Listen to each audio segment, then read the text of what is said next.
ating clinic sa aking doktor kasi lumabas na yung aking result ng ultrasound, pero kailangan niya pa ng additional na na test para malaman kung ano talaga yung meron doon kasi parang complex daw yung result.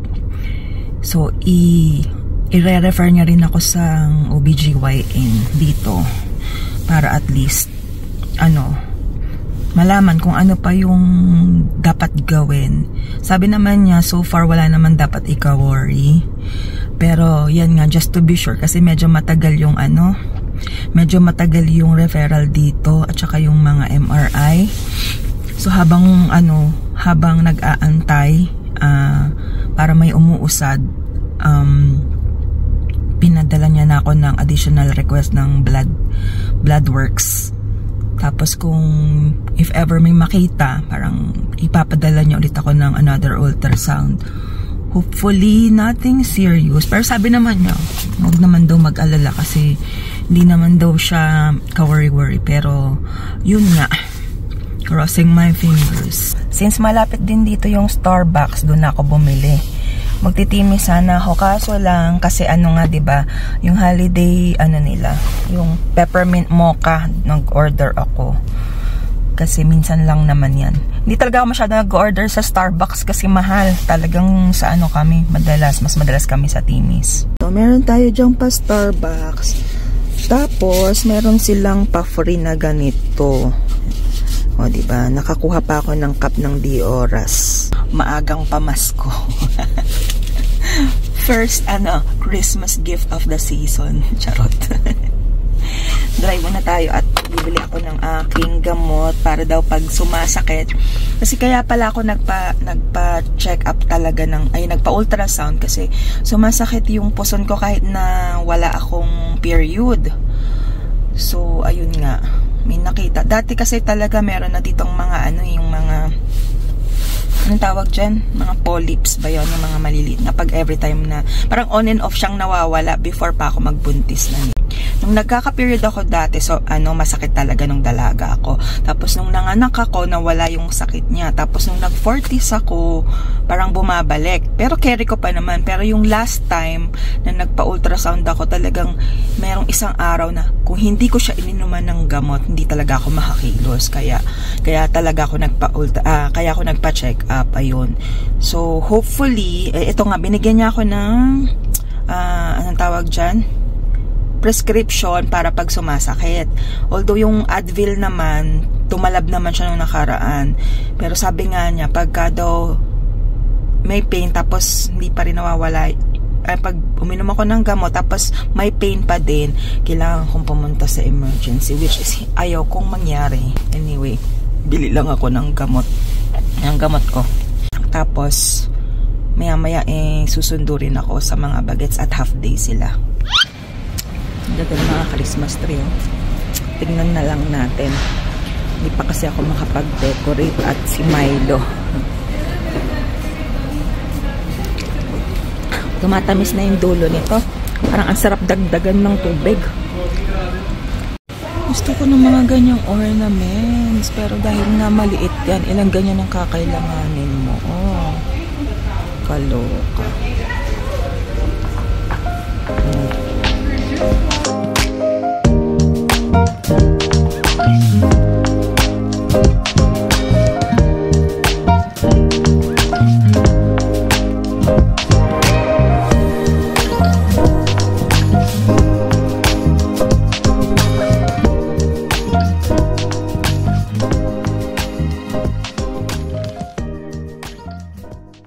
A few moments later.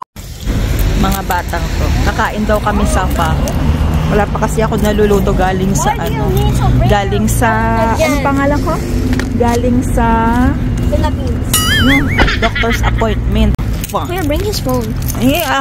What's new? Order kayo? Lilibre niyo ako? Huh? Bakit naka-gloves ka pa? Anong order mo, mister? Stay good. Mga addict to, pinapapak yung bean sprout. So good.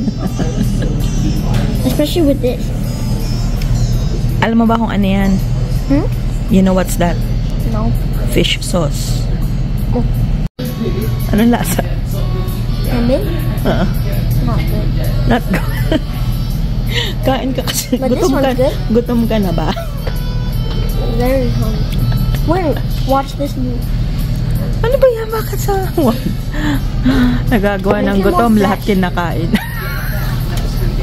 Hey! Mr. Giles. Flamingo. Saya ka na. Wala pa yung kay kuya eh. It's hot though. Steak and meatball. Ay, tama? Yeah, steak and meatball. Ito, how special. Yung kay kuya wala pa. Antayin ko si kuya. Pork chop and lumpia and fried egg. Parang nasa bahay lang. Sige, kaya mo yan. Ilagay mo yung sausawan yun. Sobra naman yan.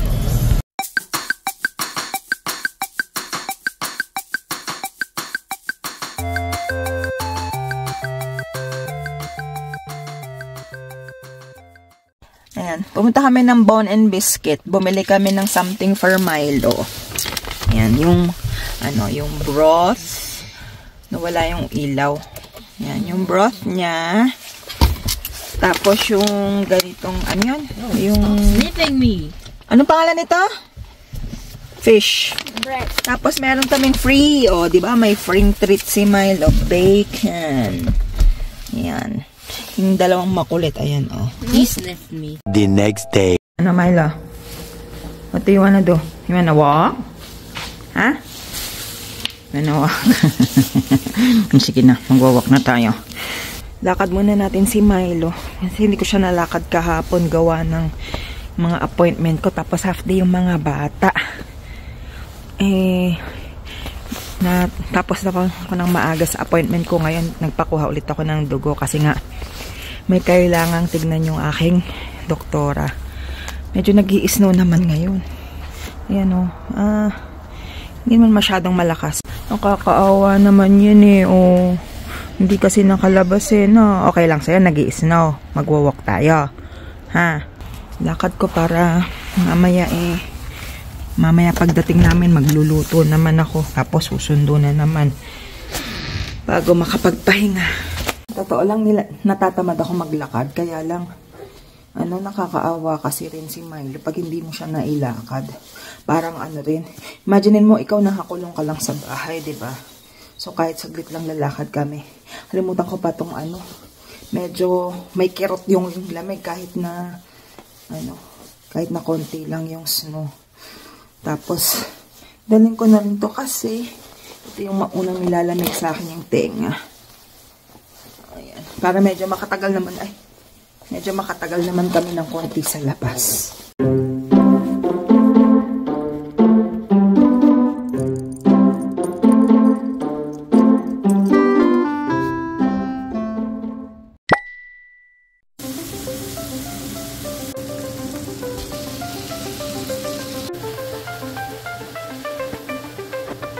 Dancing in the rain, with no thoughts and no pain. Raindrops falling, tapping on the ground. I'm just dancing all around. Thunder rumbling, lightning in the sky. But I ain't worried, I'm feeling alive. Even if I can't fly, I feel sky high.